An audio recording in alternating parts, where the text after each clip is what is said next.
На канале Иван Пекин. Сейчас я расскажу, как создать очень громкий свист. Для этого нам нужен фантик от конфеты.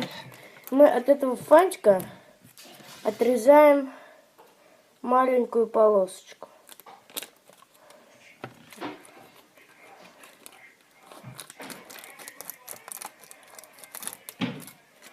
Отрезали. И сейчас вот сюда мы должны подуть. Так.